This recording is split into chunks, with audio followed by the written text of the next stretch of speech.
Hey there, folks. Welcome to my little corner of the internet. I'm Jesse Harper, spinning yarns of good old American tales, folklore, mysteries, and all sorts of wild stories. Pull up a chair for today's story. Picture this. It's the 1880s, out in the wide open plains of Kansas, in a dusty little spot called Willow Creek.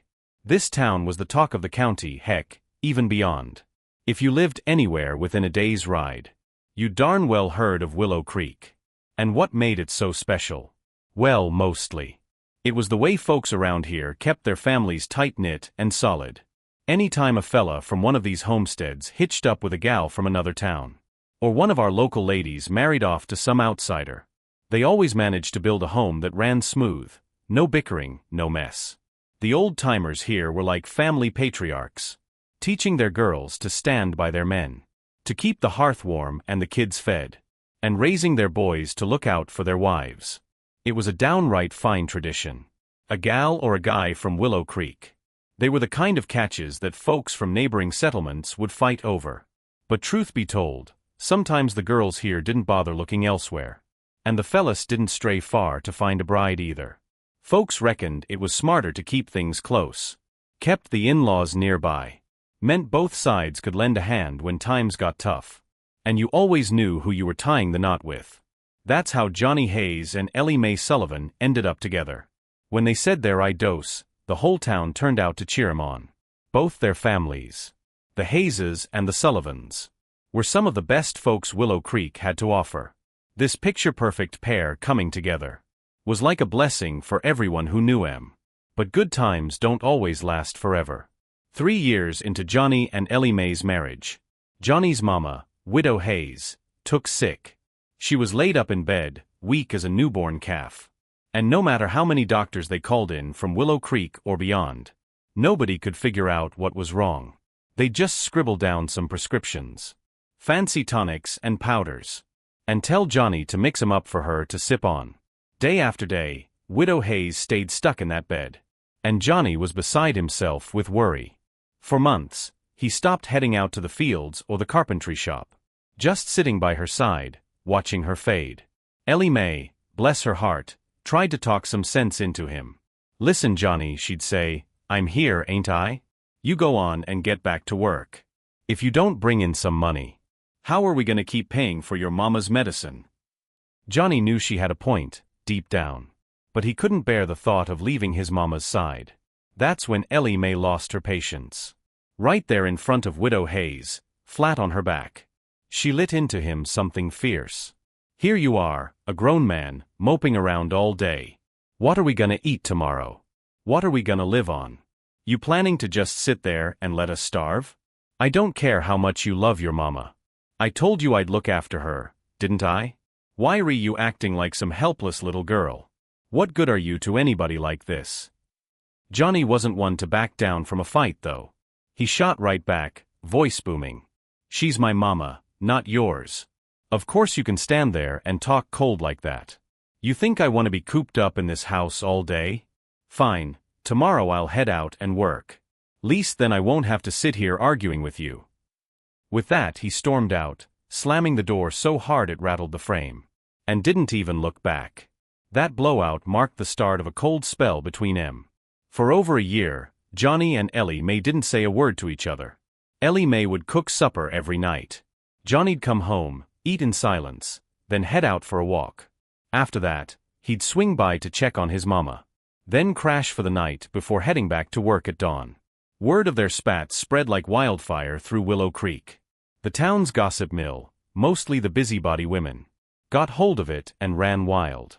Pretty soon, all sorts of ugly talk was floating around. Folks said Ellie Mae was the meanest wife in town. A regular shrew, and poor Johnny must have been hexed or something. To marry a woman like that. Must have been blind as a bat back then, they'd whisper. Johnny heard it all but didn't bother setting him straight. A big fella like him wasn't about to waste breath arguing with a bunch of clucking hens. Besides, it was true, he and Ellie Mae hadn't spoken in over a year. And those women weren't exactly out to ruin her. They were just stirring the pot like always. One day, Johnny and Ellie Mae were both hovering around Widow Hayes' bedside. All of a sudden, the old lady stirred. She managed to sit herself up, slow and shaky, but on her own. Johnny's eyes lit up like a kid on Christmas morning. "Mama," he hollered, "it's been forever. You're finally sitting up again." Widow Hayes looked at her son, then over at Ellie Mae. Her brow furrowing like she wanted to say something but couldn't quite get it out. Johnny caught that look and reckoned he knew what was on her mind. No holding back, he blurted out. "Mama, did somebody mess with you while you were laid up? Anybody give you grief? You tell me right now. I'll burn this whole place down if I have to." Widow Hayes stayed quiet. Just flicked her eyes toward Ellie Mae for a second before clamming up again. Ellie Mae didn't catch it, or didn't care, and stepped out of the room, muttering about needing some fresh air. That heavy, stifling atmosphere was more than she could take. A little while later, Johnny slung his toolbox over his shoulder and headed out to work. See, Johnny was Willow Creek's go-to carpenter, often hired out to fix up homes or barns in nearby towns. Today's job was a big one. He was headed to the estate of Mr. Clarence Walton, a big-shot rancher in the bustling trade hub of Dusty Hollow, just over the ridge. Old Man Walton was a heavy hitter in these parts, running a cattle operation that stretched clear across the county. Working for him wasn't just about the pay, which was decent, mind you, but the perks. Even if the wages weren't sky-high, he'd send you home with a sack of smoked beef or some fancy trinket from his travels. Every carpenter worth his salt jumped at the chance to work for Walton. Before heading out, Johnny couldn't resist a parting shot. He gave Ellie Mae a sharp humph, slammed the door behind him, hard enough to shake the hinges, and set off down the road. Willow Creek might have been a proud little town, but it sat way out in the sticks. Getting to Dusty Hollow meant trekking over the low hills outside town. A good stretch of walking before you hit the main trail. When Johnny finally rolled up to Walton's place, he gave the front gate a polite knock.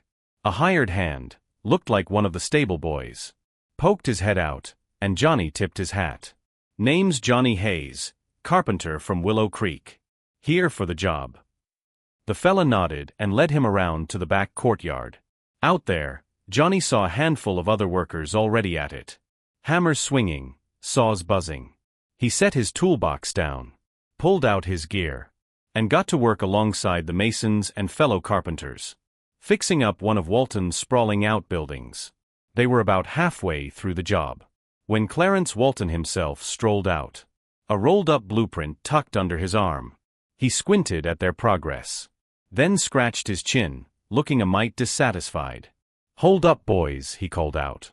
"This here four-sided shed? Scrap it. I don't want it no more. Tear it down and start over. This thing's been standing too long. I'm thinking something octagonal now. Something with a bit more style." The crew swapped confused looks. Why hadn't he said so sooner? Was he just yanking their chain? And if they had to rip it down and rebuild, what about the pay? Would it cover the extra sweat? Walton was a businessman through and through, and these fellas were just working stiffs, living off their craft. One word from him to redo it, and they'd have to. But what about the time they'd already sunk in? The workers stood there, tools in hand, staring at each other like they'd been asked to lasso the moon. Clarence Walton, though, wasn't just some rich fool playing games. He could see the crew had gone still, and he waved a hand like it was no big deal. "Now don't you boys fret," he said, his voice smooth as whiskey. "I ain't gonna shortchange you. Pay's the same, every cent you're owed you'll get. Just make this yard look good, something I can brag about, and I'll take care of you all, fair and square. It's noon anyhow, go on with the foreman, grab some grub first." That promise was like a weight off their shoulders. The crew let out a collective breath, set their tools aside, and followed Walton's foreman to the cookhouse for a hot meal. After filling their bellies with cornbread and beans, they trudged back out to the courtyard, ready to tackle the job. First order of business, tearing down that old four-sided shed, with everyone pitching in. Hammers prying, axes chopping. The rickety thing came apart in no time. But as they cleared the debris, something odd turned up in the dirt underneath. One of the fellas brushed away the soil and pulled out a creepy little rag doll, stitched up rough with a strange symbol scratched into its chest. Worse yet, It had a handful of rusty pins jabbed right through it. The crew passed it around, each man taking a gander, whispering to each other like they'd unearthed a ghost. Word got back to Walton quick, and he came barreling out of his study, boots kicking up dust. He snatched the doll from the nearest worker, yanked out one of the pins, and flipped it over to eyeball that symbol. His face went red as a branding iron. "Well, I'll be damned," he roared. "No wonder my little girl's been sickly since she was knee-high. Always ailing, and the docs couldn't figure it out for nothing. This blasted thing's gotta be the cause. Some low-down skunk's been cursing my family." Johnny stepped up, taking the doll from Walton's trembling hands. He turned it over, squinting at it real close, and something clicked in his head. He looked up at the rancher and said, "Mr. Walton, if you'll trust me with this, I reckon I might be able to break whatever hex is on this doll." Walton gave him a sideways look, like he couldn't believe a carpenter had any business with curses. "What's a woodworker like you know about this kind of thing?" Johnny grinned a little, not fazed one bit. "See, us carpenters ain't just handy with a saw. Back in the day, folks in my trade picked up tricks from old craftsmen. Fellas who knew more than just nails and timber. They studied patterns, signs, even a bit of what you'd call frontier magic. Passed down through the years. It's not so hard for someone like me to unravel a thing like this." Walton's eyes widened, and a grin broke across his face like the sun after a storm. "Boy, if you can undo this devilry, I'll pay every last one of you extra. And then some." The other workers crowded around Johnny, all of them holding their breath, hoping he could pull this off. Not just for Walton's sake, but for the bonus cash dangled in front of him. Johnny didn't waste time. He told the crew to grab some of the loose dirt from where they'd torn down the shed. He sprinkled it out on the ground, making a big circle, then dusted more dirt inside it to sketch out a rough star pattern. He set that pinned-up doll smack in the middle, muttering some words under his breath. Half prayer, half chant. Something he'd heard from his granddad years back. The fellas watching thought it was the wildest thing they'd ever seen, crowding around like kids at a county fair. Notes on adaptation. The air got thick as the crew watched Johnny work his strange ritual. After a minute or two, a wisp of black smoke, dark as a thunderhead, curled up from that rag doll in the dirt. It twisted and flickered, taking on the shape of a snarling face, growling out words that sent a chill through the yard. "2 more years," it hissed. "Why'd you drag me out now? Ain't it been just 16 years? Who's calling me up early?" Johnny blinked, figuring this smoky critter must have mistaken him for whoever hexed the doll in the first place. Quick on his feet, he started muttering louder. "I stake my heart on this. By the will of the wide sky above. Let this curse scatter to the wind." As he spoke, a spark of red flame flickered in his hand, like something out of a preacher's tall tale. He flung that fire down into the dirt circle, right at the black smoke. The two forces clashed, red and black tangling up like a barroom brawl, and the whole courtyard lit up, blazing bright as a prairie wildfire. Johnny didn't flinch. He kept his eyes locked on it, and after a tense few seconds, that red flame swallowed the black smoke whole. Both fizzled out, leaving nothing but a faint scorched smell hanging in the air. Johnny stepped into the circle, picked up the doll, and gave it a good once-over. Sure enough, that weird symbol scratched into its chest was gone, wiped clean like it had never been there. The crew stared at him, jaws dropped, realizing they'd underestimated Johnny Hayes all along. This wasn't just some carpenter. He had grit and know-how they couldn't touch. Even the ones who'd ribbed him before suddenly looked at him with a new kind of respect. Clarence Walton hustled over, grabbing Johnny's hand and shaking it like he'd just struck gold. "Johnny Hayes, you son of a gun," he said. "I owe you big.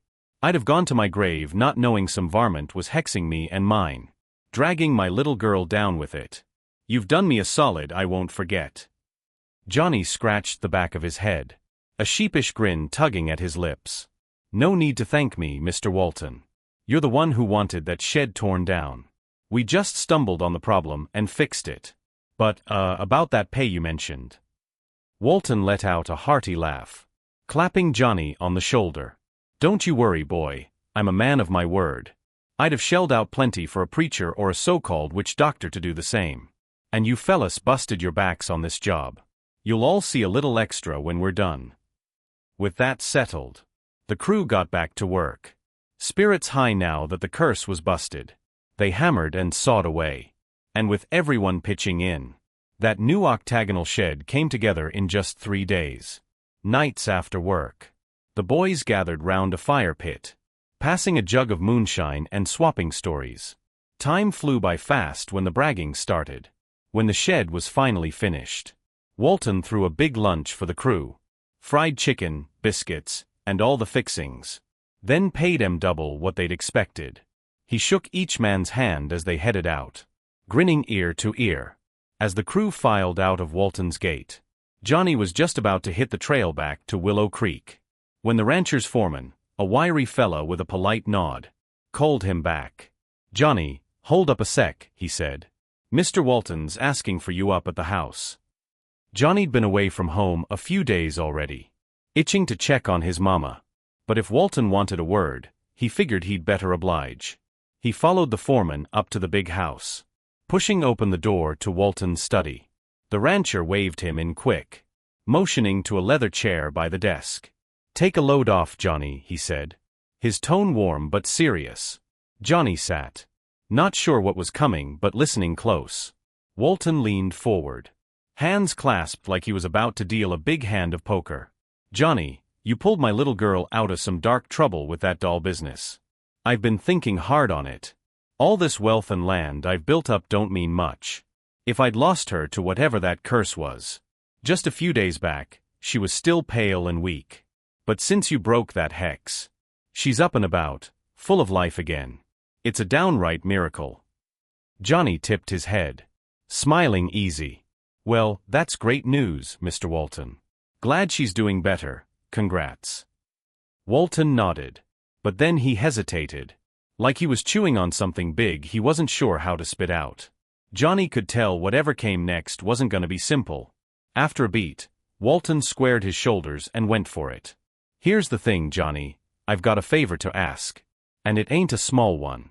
My girl's always been fragile, and I reckon she needs someone steady like you. What if you married her? You'd be there to watch out for her. Keep her safe if anything like this ever crops up again." Johnny shot up from the chair, letting out a laugh that echoed off the wood-paneled walls. "Mr. Walton, I'm flattered you'd think of me. But I've already got a wife back home, Ellie Mae. And truth be told, compared to your setup here, I'm just a dirt-poor carpenter with a leaky roof. Your daughter'd be slumming it with me. And I've got an 80-year-old mama to look after. Would she be up for that?" Walton sighed, standing up from where he dropped to one knee in his plea. "Fair enough, son," he said, dusting off his trousers. "Guess my girl ain't got that kind of luck. But hold on." He reached into a drawer, pulling out a small sack that clinked when he set it down. "You might not take her hand.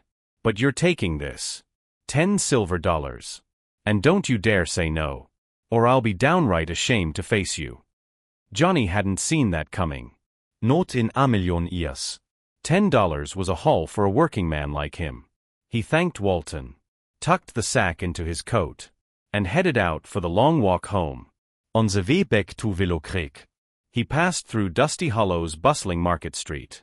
A peddler's cart caught his eye, loaded with salt blocks, a rare treat out here, and a few trinkets, including some pretty braided bracelets. Johnny paused, thinking it over. Sure, he and Ellie Mae had been on the outs for over a year, but they were still hitched. And deep down, he knew she'd been pulling her weight with his mama. He fished out a bit of his pay, bought a bracelet for her, then grabbed a small salt block too, a luxury most folks couldn't afford, reserved for the well-off who could season their stew every night. With his haul slung over his shoulder, he started the trek up the hill toward home, the weight of it slowing him down but not enough to ditch it. Johnny trudged along the trail back to Willow Creek, the salt block and bracelet weighing down his pack. That salt was too precious to ditch. Out here, it was worth its weight in gold to regular folks. Something only the bigwigs in town could afford to use daily. He'd spent most of his spare coins on that bracelet for Ellie Mae, skipping the usual cup of coffee he'd grab at the Dusty Hollow saloon. By the time he hit the halfway mark up the hill, his legs were screaming for a break. He eased the pack off his shoulder, set it down against a rock, and flopped under the shade of a scraggly oak. He'd barely squinted his eyes shut for a nap, when a rustle in the tall grass behind him snapped him awake. He grabbed a stick, patted the blades real quiet-like, and peeked through. There was a figure. A woman, crouched low, facing away from him. Her back looked awful familiar. Could that be Ellie Mae? She was fiddling with something in her hands. Looked like she was digging at the ground with a small sickle. My begathering wild greens. Johnny's first instinct was to holler out, but then he remembered how he'd left. Slamming the door, barking at her like a ornery dog. What if she was still mad? And what if it wasn't even her? He'd look like a fool, or worse, some creep skulking in the bushes. So he swallowed the shout, kept low, and watched. The woman stood up, still with her back to him, and started waving her hands in front of her, like she was shooing something off, or fighting it. Johnny's curiosity got the better of him. What in tarnation was going on? He crept closer, keeping his head down. Then she hiked up her skirt a bit, bearing a stretch of pale leg. And Johnny spotted a birthmark, a little crescent shape, right behind her knee. That cinched it. It was Ellie Mae, no doubt about it. But what was she doing messing with her skirt out here? He shifted to get a better angle. And that's when he saw it. A rattlesnake. And not just any rattler, but one with two heads, coiled up and hissing right in front of her. Folks said two-headed snakes were rare as hen's teeth. Something you'd be lucky, or cursed, to ever lay eyes on. They were bad news, too. One bite from those poison fangs, and you'd be a goner. But Ellie Mae? She didn't look scared. She was taunting it, dangling her leg like bait. Johnny's gut told him to charge out and yank her away, but his head held him back. What was she playing at? He needed to see this through before he jumped in. Ellie Mae squared off with that snake, grabbing at the air like she was hurting it. That two-headed rattler had one body but two minds. One head lunged left toward her leg, and the other followed. Then the second head darted right, dragging the first along. It couldn't get a clean shot at her. Still, Ellie Mae didn't back off. She stuck her foot out closer, practically daring it. Sure enough, both heads struck at once, sinking their fangs into her right leg. She let out a sharp yelp, stumbled back, and hit the ground, rolling in the dirt like the pain was tearing her up. Johnny seen enough. He burst out of the grass, grabbed that snake by the tail, and yanked hard, trying to pull it off her. But that rattler wasn't letting go. It had latched on tight, and no amount of tugging was loosening its jaws. Johnny wrestled with that two-headed rattler, its tail thrashing in his grip. But those fangs stayed sunk deep in Ellie Mae's leg. Desperate, he yanked out the pocket knife he always carried, ready to gut the thing right then and there. But before he could swing, Ellie Mae's voice cut through the chaos. "Johnny, no," she hollered. "Don't kill it. You'll ruin everything. It's taken me ages to track down one of these." Her words stopped him cold. Kniefe still hovering. Right then, the snake seemed to lose interest. Like it had had its fill. It unhooked its jaws, flicked its forked tongues with a lazy hiss, and slithered off into the grass. Johnny wasn't taking chances. He grabbed the salt block from his pack and chucked it at the critter. The salt hit its scaly hide, sizzling like it had touched a hot shillet, and the snake hightailed it deeper into the brush. Gone for good. He spun back to Ellie Mae. "Eisplatzing. What in the blazes were you doing? Have you lost your mind? I ain't never seen nobody bake a snake to beat What are you after? I'll that cold the lengse between for a year?" Out the window. He scooped her up off the ground, holding her tight while he fired off questions. Ellie Mae didn't flinch or fight him. She just reached into her sleeve, pulling out a little glass vial, and hiked her skirt back up. From where he stood now, Johnny could see her leg clear. It wasn't just this bite. There were old scars. Faded fang marks dotting her thigh like a grim tally.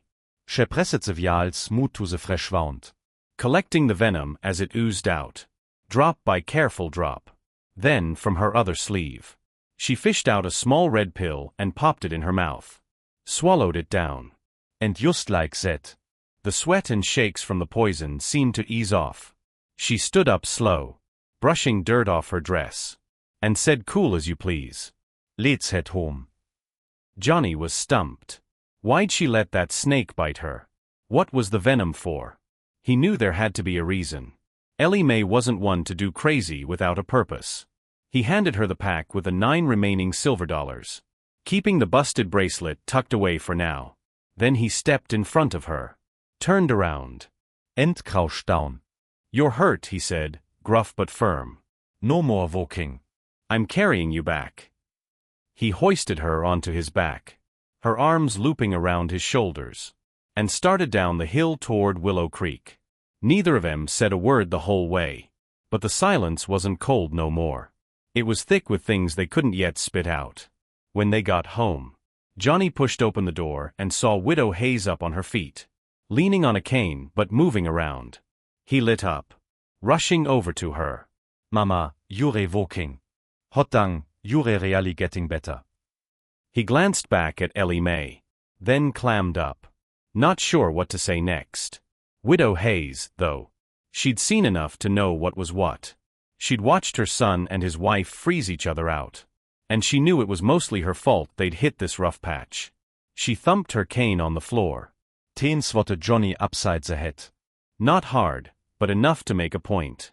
"You big lunkhead," she snapped. "What's wrong with you?" Sulking around, giving Ellie Mae the cold shoulder everdang de. "Get over there and apologize to her. Now." Widow Hayes turned to Ellie Mae, her stern face softening a touch. "Ellie, honey," she said, "you've been through the ringer these past months. All for me and this hard-headed son of mine. You didn't say a peep. But I'm gonna speak for you. I ain't letting my daughter-in-law take the blame for this mess." Turns out, it all started a year back when Widow Hayes first took sick. She'd been bedridden, and no doctor from Willow Creek to Dusty Hollow could figure out why. Johnny'd stopped working, too torn up to leave her side. But that meant the money dried up fast. No more grain in the pantry. No cash for medicine. The whole house was running on fumes. Ellie Mae didn't want Johnny crushed under that weight. So she'd picked a fight on purpose, laying into him so he'd feel riled up enough to get out and work. Sure enough, it lit a fire under him. He stormed off, started bringing in pay again, and Ellie Mae figured she'd bought some peace for his stubborn ears. But she wasn't done. She'd heard tell of a hermit, an old medicine man, living out past the creek beds. Some wäre in the Wild Hills behind Willow Creek. Word was he could cure anything. No matter how strange. With tricks no regular doc could touch. Problem was, he was a ghost. Nobody knew where he'd pop up next. And finding him was like chasing a shadow in a storm.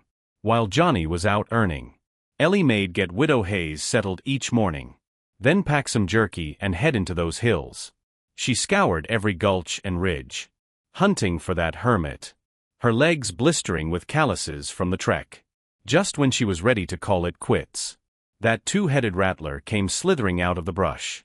She'd fended it off with a stick, and it vanished. Or so she thought.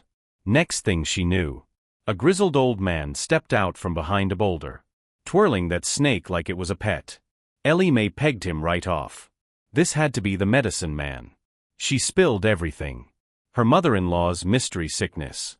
The weeks she'd spent traipsing through the wilderness to find him. The old mong eis krinkelt. Tuchet bei Herr Grit. Allricht, girl, Herr Raspet. I'll help you out. He told her Widow Hayes' cure hinged on that two-headed rattler. Get its venom, he said. Mix it with some hog bristles.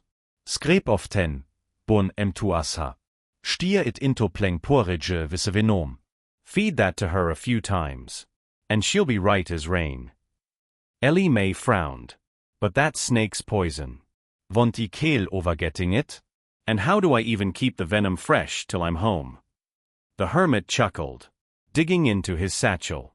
He handed her 2 little bottles. One empty. One with red pills rattling inside. And a pouch of grainy powder. Empty ones for the venom, he said. Pils LL keeps the poison from killing you. And this here powder? Sprinkle it on the grass when you need that snake to show up. Ellie Mae stared at the goods.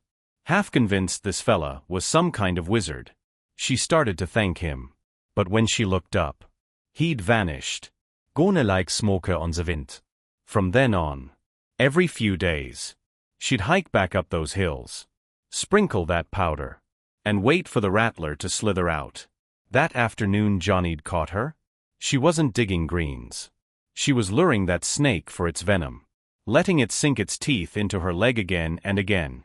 Ellie Mae's leg was a map of scars by now, each bite a mark of her quiet war with that 2-headed rattler. She'd kept it hidden from Johnny, what with their year of not talking, and no chance for him to notice under her skirts. But Widow Hayes had seen it all. Ever Vince, ever limp. And it tore her up inside. She tried to tell Johnny more than once. But Ellie Mae always shushed her, not wanting him to know the half of it. Now though, Widow Hayes wasn't holding back. She jabbed her cane at Johnny again. You hear me, boy? Ellie Mae's been running herself ragged for this family. Keeping us afloat. Fixing me up when nobody else could. She's a saint, and you've been treating her like dirt. Apologize, you mule-headed fool. Johnny stotere. Dumbstruck. Piecing it all together. The fights, the venom, the red pills. He turned to Ellie Mae. Stepped close. And wrapped her in a bear hug so tight she squeaked. Ellie, he said, voice thick. I'm sorry. Ivy been a blind jackass. Thinking you didn't care.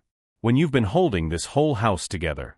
If it weren't for you, Mama'd still be wasting away. Heck, weet all be sunk. I was wrong, that wrong. Ellie Mae's waltz came down ten. All that pent-up hurt melted away, and she broke into sobs. Big, messy tears streaking her face.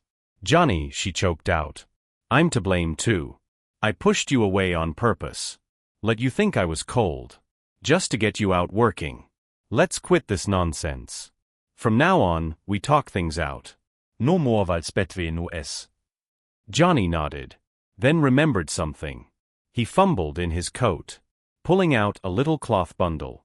He unwrapped it, revealing the bracelet he'd bought, cracked clean in half from when he'd rushed to save her from the snake. Ellie, I got this for you, he said, sheepish. But it got busted up this afternoon when I panicked. Sorry, it ain't wohle. Ellie Mae took one look at it and laughed. A soft, silly sound trug her tears. You big oaf, she said. Always rushing in head first. It's busted, sure. But it don't matter. Long as our hearts ain't broken no more. We're good. Right, Johnny. He grinned, pulling her close again. That night, after supper, Widow Hayes made a show of yawning, claiming she was tuckered out and needed sleep. She hobbled off to her room, leaving Johnny and Ellie Mae alone by the fire. Johnny took her hand, blew out the oil lamp, and they curled up together, drifting off in each other's arms. A month later, Widow Hayes was near back to her old self. No more kenne, even. And Ellie Mae didn't have to hunt that rattler no more. Better yet, she found out she was expecting. The two of them were over the moon. Grinning like fools every chance they got. After meals. The three of them, Johnny, Ellie Mae, and Widow Hayes, took to strolling out by the town's edge, soaking in the quiet happiness of it all. Folks in Willow Creek couldn't help but notice Johnny and Ellie Mae patched things up. But you know how small towns are. The gossip never really quits. As the three of them, Johnny, Ellie Mae, and Widow Hayes, ambled along the dusty path near the town's edge. Some of the nosier types lingered behind them, whispering low. They'd seen Ellie Mae traipsing up those hills day after day. And now with her belly starting to show, they cooked up their own story. Bet she was sneaking off with some fella, one'd mutter. And that kid ain't even Johnny's. Probably some drifter she met out there. Johnny and Ellie Mae caught wind of it. But they just shook their heads and kept walking. The rumors didn't let up though. Those tongues kept wagging. Until Widow Hayes had enough. She spun around. Kenne reiset like Ava Club. And brought it down hard on the nearest gossip's backside. The women yelped, scattering like spooked hens. Widow Hayes planted herself firm. Gliding down. Ellie Mae's the best daughter-in-law this side of the Missouri, she barked. You busybodies quit your yapping. Or I'll tan every last one of you till you can't sit. Those gals took off running, tripping over their skirts. And after that, the chatter died down for good. No one dared cross Widow Hayes when she was riled up. A year later, the Hayes house was alive with new sound. A Babys weil Echoing trug se Walz. Johnny, Ellie Mae, and Widow Hayes doted on that little one, laughing and cooing as they took turns rocking the cradle. Life settled into a sweet rhythm. Happiness rapping a rund like a warm quilt. Loves a funny ting so metimes. The folks who hurt you most might just be the ones who care deepest. But that kind of love, the kind that tears you up to build you back, here's hoping nobody's gotta live it too often. Johnny Hayes, in this tale, started off loving his mama all wrong. Stuck by her side, till it nearly broke everything else. Ellie Mae, though, she took the hard road, hurting herself to push him, to save what mattered. It's a brutal way to laugh. And it could bot deep. Lucky for them. Widow Hayes stepped in, straightening out the mess with a firm hand and a clear eye. That's how they found their way back to happy. A family vole again. Turns out, a good home ain't just about a dutiful son or a tough wife. You need a sharp old gal like Widow Hayes in the mix too. Someone who sees the cracks and calls them out. Folks gotta give as good as they get. That's the trick. 10 years judging the mother-in-law. 10 years sizing up the wife. It's all got a balance out for the joy to stick. Ellie Mae gave everything she had. For Johnny. For their home. For Widow Hayes. Even when it meant taking the blame. Now, we ain't saying you ought to do the same in real life. That's a tall order. But the heart of it, that goodness and grit, that's worth holding on to. Love so meone enug to sacrifice? That's the real deal. Here's to you all finding a family that sticks. No fighting. No fussing. Just peace and straight talk. Put yourself in the Otterfeller's boats now and ten. And the troubles shrink. The smiles grow. And the years stretch long. Ain't that right, folks? Well, that's the end of our first tale, folks. Johnny and Ellie Mae's yarns all spoon out. And I hope it hooked you good. Now, don't you go wandering off just yet. I've got another one lined up. And it's a humdinger. Stick around. 'Cause Jesse Harper's about to take you on a wild ride with story number 2. I reckon you've already caught the bug from that first one. So let's keep the fire going. This next tale's another slice of American folklore. And it's called The Bedridden Widow and the Doctor's Secret. Here's how it starts. Back in the spring of 1885. Out in the rolling hills of Tennessee. There was a fella named Will Tanner. Just turned 20 years old. His daddy, Doc Tanner, was the best sawbones this side of Knoxville. Ran a little clinic right in the heart of Copperville. A bustling trade town nestled in the valley. Old Doc Tanner wanted Will to follow in his footsteps. So he'd been training him up since the boy was knee-high. By 14, Will was out in the sticks, sporting an oilcloth coat and a satchel full of remedies, riding from holler to holler patching folks up. That hard grind paid off. By 20, he had a knack for doctoring that'd make most grown men jealous. One night, Will was headed back home from a long haul out in the boonies. Bone-tired and dusty from the trail. He passed by a lonesome roadside inn. The kind set pops up where the paths cross and the lanterns flicker low. The sky was dark as pitch. And Copperville was still a good stretch off. No way he'd make it before the town gates locked up tight for the night. So he figured he'd bunk down at the inn. Catch some shoot eye. And roll home at first light. Little did he know. That choice was about to land him in a heap of trouble. The inn wasn't much to look at. A weathered shack with a sagging porch. Business so slow you could hear the crickets over the chatter. Will stepped inside. And the owners, a burly man and his twig-thin wife, scrambled over to greet him like he was their last hope for a dime. The fella, call him Big Jack, stood nigh on 7 feet tall. barrel-chested with a beard thick enough to hide a squirrel. His wife, Mrs. Lila, was a slip of a thing, swaying when she walked like a willow in the wind. All nerves and no grace. Will tipped his hat. Asked for a pot of coffee and a couple of home-cooked plates. Nothing fancy, just something to fill his belly. He settled at a wobbly table. Ting alone in dem Leid. The place was dead quiet. So Mrs. Lila siedlet over. Chatting him up to pass the time. Wer you from, Stranger? Shepreit. What brings you out this way? Will wasn't born yesterday. He kept his cards close. Just a fella from Copperville, he said smooth. Gott hält ab on the road to long to make it back before dark. Figurt I die crash here till morning. Mrs. Lila flashed a tutti grin. Told him to take his time with the meal. Then slipped out back to fix up a room. Will dug into his food. But halfway through that second plate, his head started swimming. A folk rolling in fast. Being a doctor's son, he knew the signs of trouble right off. He fumbled for an antidote vial in his coat. Swallowed it down quick. But it was too late. His hands went limp. The room spun. And he slumped over the table. Out cold as a stone. When Will Tanner came to, his head was pounding like a blacksmith's hammer. He blinked through the haze and found himself trussed up tight. Hands and feet bound with coarse rope. Stuffed in a back room of that rundown inn. The air stank of damp wood and kerosene. Over by the corner. Big Jack was hunched over a whetstone, sharpening a butcher's knife with slow, deliberate scrapes.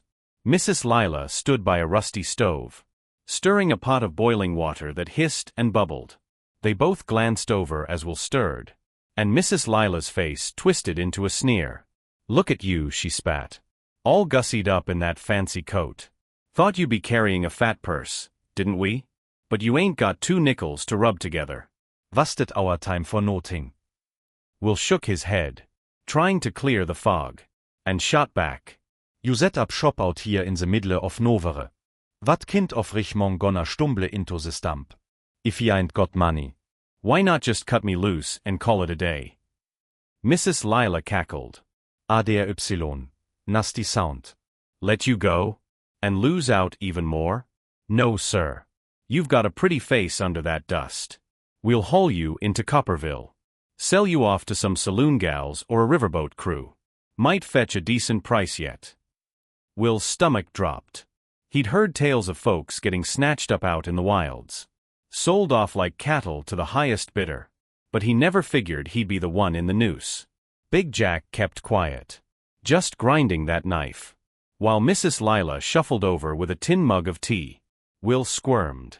But with his hands tied. He couldn't do much but glare. Just then. A Kommotion kicket up out front. Boots stomping, voice hollering for a room. Mrs. Lila cursed unterher Brit. Grabbet a rak. And crammed it into Will's mouth to shut him up. She and Big Jack hightailed it out to the main room. Leaving Will alone in the flickering lantern light. He tugged at the ropes. But they wouldn't budge. He was stuck good. Panic clawed at him. But before it could take hold, a shadow slipped into the room. It was a girl. Young, maybe 16. With a wild mop of hair and eyes sharp as a hawk. She moved quick. Darting over to Will and yanking the rag out of his mouth. He coughed. Zucking in air. And rasped. "Who are you? What are you doing here? Can you cut them loose?" The girl hesitated. Glancing back at the door like she expected trouble. "I'm Sadie," she whispered. "Their daughter, at least, that's what they call me. But you're in a bad spot, mister. They slipped something in your food." You ain't running nowhere like this. Will's mind raced.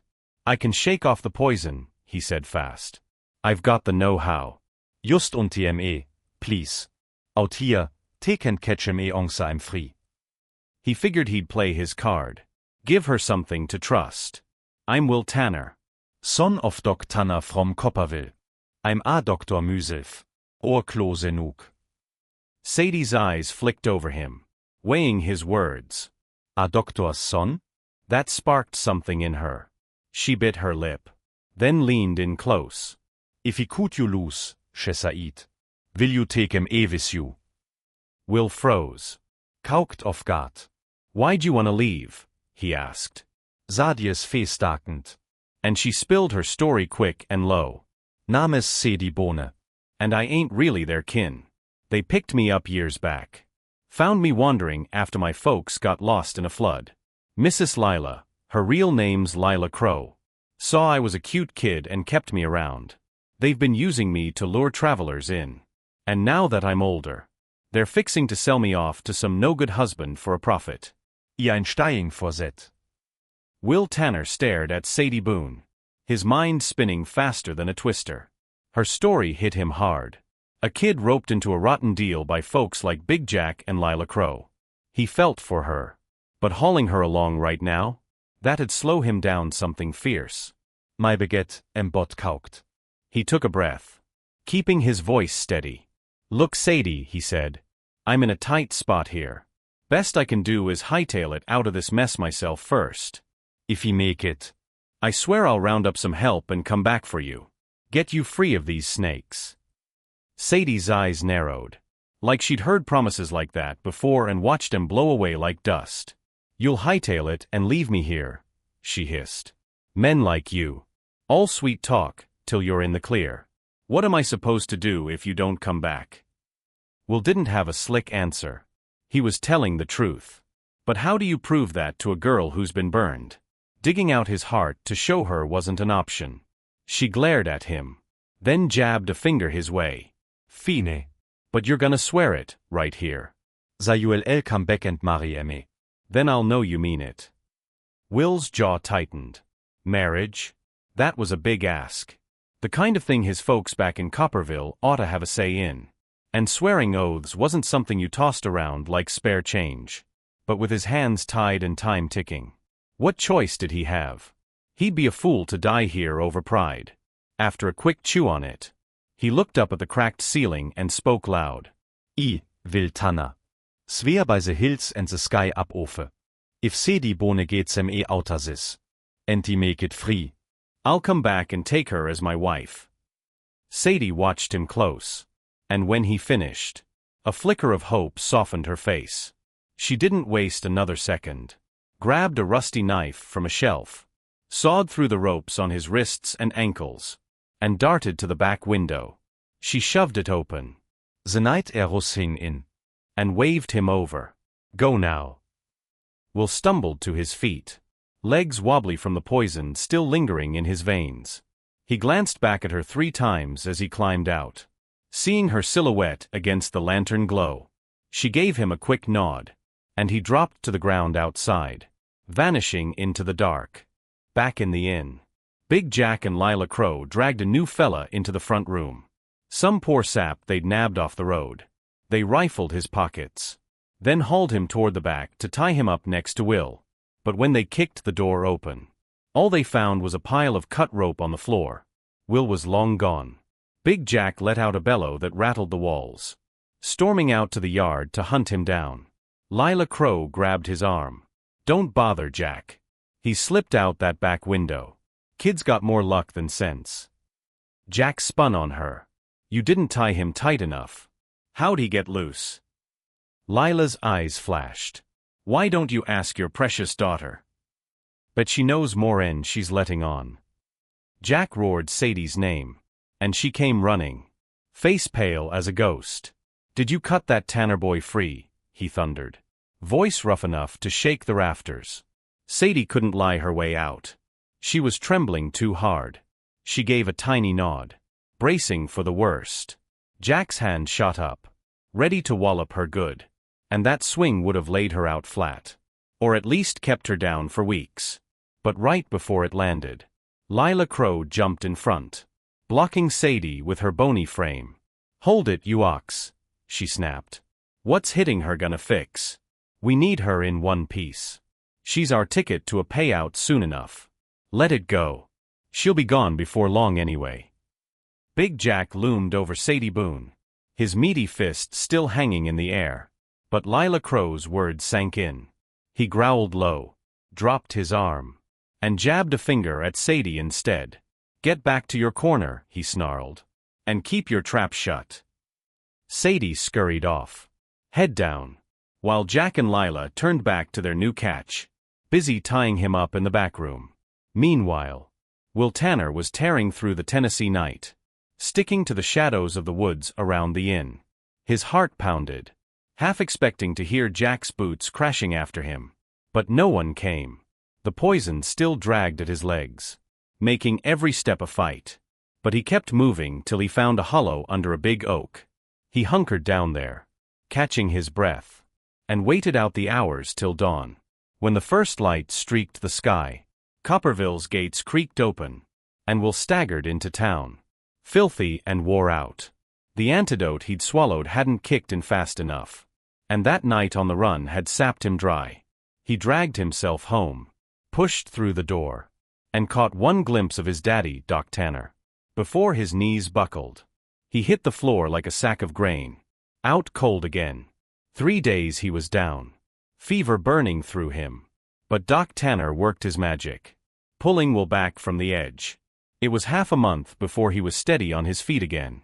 And all that time, Sadie Boone never left his mind. Once he was up, first thing he did was corner his daddy. "Pa," he said, "I gotta go back for that girl at the inn. She cut me loose, saved my hide." Doc Tanner rubbed his chin, squinting at Will like he was sizing up a tricky patient. "That gal let you go sure," he said slow. "But how do you know she ain't part of their game? Could be she's playing you, setting you up to walk right back into a trap." Will shook his head hard. "No, Pa, I saw her eyes. She wasn't lying. And I swore to her. Said I'd come back and marry her if I got free. I ain't breaking that." Doc sighed, knowing that stubborn streak ran deep in his boy. "All right," he relented. "But you ain't going alone." He rounded up a few tough hands from town. A blacksmith, a deputy, some fellas who owed him favors. And they set out for that inn with Will leading the way. But when they got there, the place was a wreck. Nothing but charred timbers and ash piled high. The whole crew stood slack-jawed. "Will," the blacksmith grunted. "You sure this is it?" Will nodded. But he couldn't believe it neither. Half a month ago, this was a standing building. Now it was a graveyard of burnt wood. Had it gone up by accident? A lantern tipped over in the night? Or had Jack and Lila torched it themselves, fleeing with Sadie after he'd slipped their grip? Will poked through the rubble for hours, hunting for any sign. A scrap of cloth, a note, anything. But there was nothing to find. Sadie was gone, and he had no clue where. He trudged back to Copperville with the posse, shoulders slumped, figuring she'd either escaped or been hauled off somewhere new. So where'd Sadie end up? And what about that fire? Here's the kicker. It all went down right after Will bolted that night. While Jack and Lila were tying up their next mark, a gang of 7 or 8 roughnecks busted through the door. They'd been tracking their buddy, the fella Jack nabbed, and found him out cold in the front room. It didn't take a genius to put 2 and 2 together. They jumped Jack and Lila, pinned them down in a scrap that left the inn shaking, and rummaged till they found Sadie tied up in a closet. They roped her up with the other 2. And come morning, Liamach, the whole place went up in flames. And they marched Jack, Lila, and Sadie straight to the county sheriff. Those roughnecks hauled Big Jack, Lila Crow, and Sadie Boone to the county sheriff's office, smoke still curling off their clothes from the torched inn. Caught red-handed with a kidnapped traveler, Jack and Lila didn't have much wiggle room.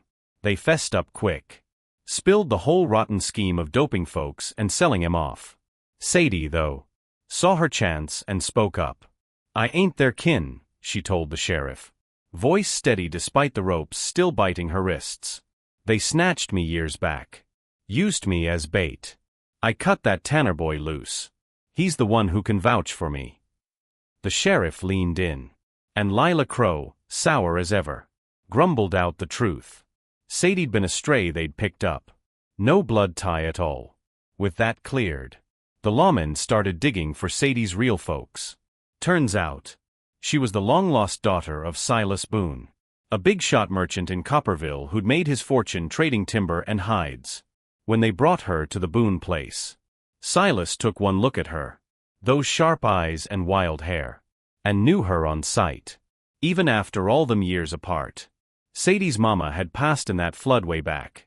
But Silas wrapped his girl in a hug so tight it near lifted her off the floor. She was home at last. A year rolled by. And Sadie Boone grew into herself. 18 now. A spitfire with her daddy's grit. Silas, wanting to make up for lost time, decided to find her a husband. Someone with money and a name to match his own. But when he brought it up, Sadie put her foot down hard. "No, Pa," she said. "I've already got a man picked out. A year ago, I made a deal with Will Tanner. He swore he'd marry me if I got him free. Unless he's backing out, I ain't taking nobody else." Silas sighed, rubbing his temples. "Girl, you don't even know where he's at. He don't know you're here neither. How you gonna track him down?" Sadie frowned. "I know he's a tanner. Son of a doctor in Copperville. That's all I've got. But I ain't giving up." Silas mulled it over. Then snapped his fingers. Next morning, word spread through Copperville like wildfire. Silas Boone's daughter was down with some mystery sickness. Laid up in bed and fading fast. He put out a call for every doctor in town to come take a look, offering a fat reward for a cure. Folks streamed in, poking and prodding. But nobody could pin down what ailed her. She'd lie there, eyes shut, barely stirring. Looked half dead to anyone who didn't know better. Days dragged on. And Will Tanner still hadn't shown. Silas shook his head at Sadie. "Maybe this plan ain't working, darlin'. That Tanner boy might have been spinning yarns. Could be he's long gone." Sadie propped herself up. Stubborn as a mule. "I'll wait," she said. "I know he's out there." So she kept up the act. Playing sick as a dog. Now, Will Tanner.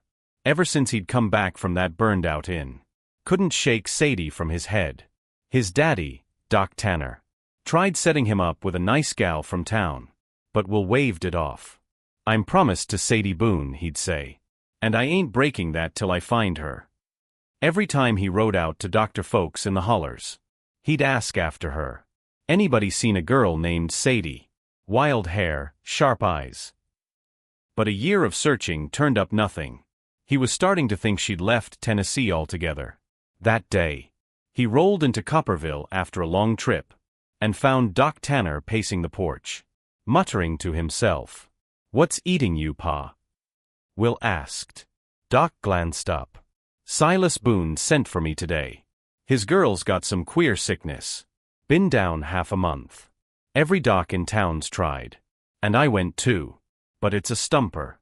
Ken figure IT for the life of me. Will perked up. A sickness, who? What's she look like, this Boone girl?" Doc shrugged. "Healthy enough on the outside. Just sleeps all day. No pep. No spark. Stranges all get out." Will Tanner's ears perked up at his daddy's words. "A Boone girl, huh?" he said, leaning in. "She hitched yet? Got some fella she's sweet on." Doc Tanner quirkt a brau. Wat zet got to do with a nyting? "You think she's lovesick or something?" Fare si no. She ein promise to nobody. Just got back to Copperville a while ago. No ring on her finger. Where Epsilon don't you take a crack at it? See if you can figure her out." Will grinned. "Pa, you know I've been hunting Sadie Boone this whole year. Told you I ain't marrying, till he find her. But this sounds fishy enough to check out." Doc chuckled, shaking his head. "Boy, I ain't saying don't look for your gal. I'm saying go doctor this Boone girl. If you fix her up." Mich do some good for some body. Will didn't need more convincing. That afternoon, he grabbed his medical bag, slung it over his shoulder, and hightailed it to the Boone place on the edge of Copperville.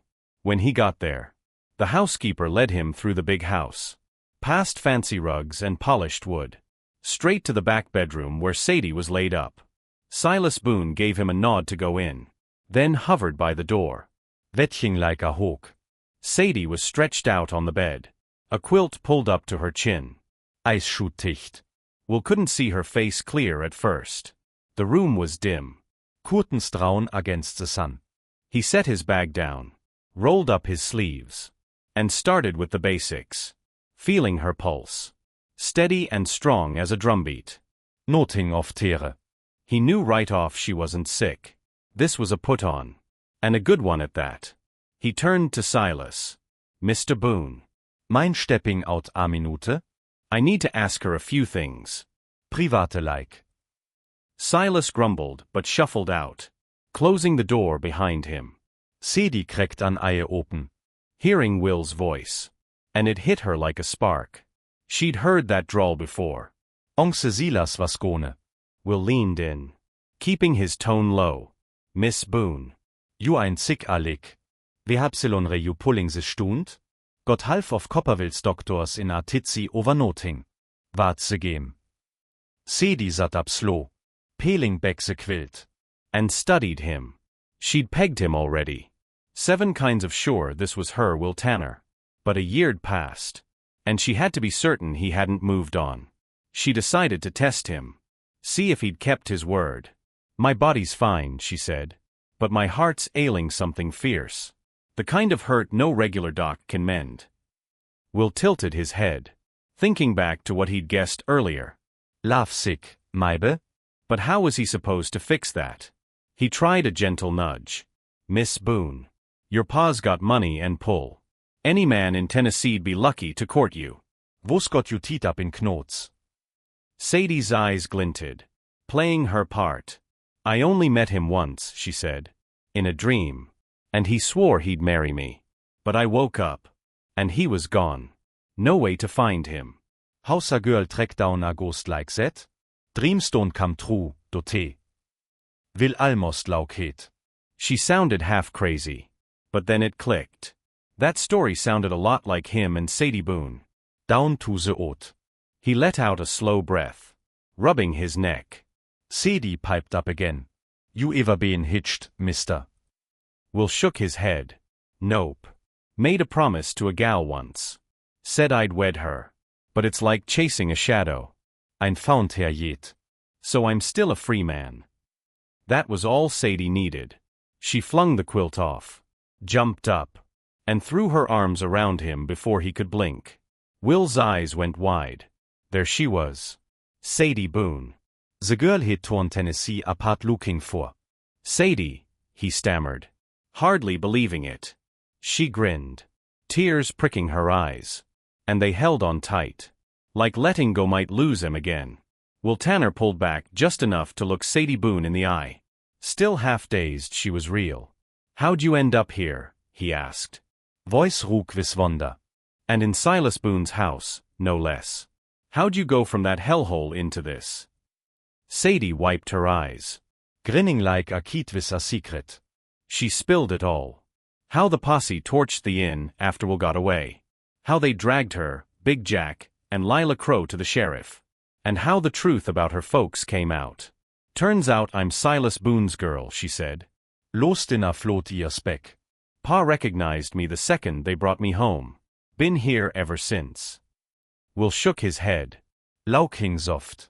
Ain't that a kick in the pants? I heard about some sick Boone gal. Even knew your name was Sadie. But I never put it together. Wollt's funny like that. They sat there, catching up like no time'd passed. Talking, till Silas Bone got antsy. He'd been waiting outside. And when Will didn't come out, he figured something was up. Maybe this doc was trouble for his daughter. He shoved the door open. Ridi Tourreise kein. And froze. There was Sadie. Outer bed. Chattering away with will like old pals. Not a trace of sickness on her. Wat in Blatzes? Silas started. But Sadie cut him off, jumping up to explain. Pa, this is Will Tanner. The fella I told you about. He's the one I've been waiting for. She laid out the whole tale. The inn, the escape, the oath. And Silas listened, his jaw loosening as it sank in. When she finished, he clapped Will on the shoulder. Well, I'll be. Jure a stand up man, Tanner. And you want my Sadie? Will nodded quick. Yes, sir, I do. Been looking for her a year straight. And no one else I'd take. Silas grinned. Then we'll settle this proper. You head home. Talk to your folks. And we'll hash it out. Will rode back to Copperville that evening. Busting to tell Doc Tanner the news. His daddy took it in stride, chuckling when Will said he'd found Sadie and aimed to marry her. The Tanners and the Bones sat down together, worked out the details, and set a date. 3 months later, Will and Sadie tied the knot in a big ol' Copperville wedding. The whole town turned out, filling the churchyard with cheers and fiddles. Folks whispered, wondering why Silas Boone let his daughter hitch up with a roving doctor's son, a fella with no big land or cash to his name. But the real story? Only Will and Sadie knew it full, and they kept it close, smiling at each other through the chatter. That's where this tale wraps up, folks. If you liked it, drop me a line down below. Let me know what you think.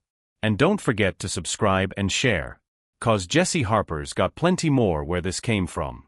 Thanks for sticking with me. Y'all take care now.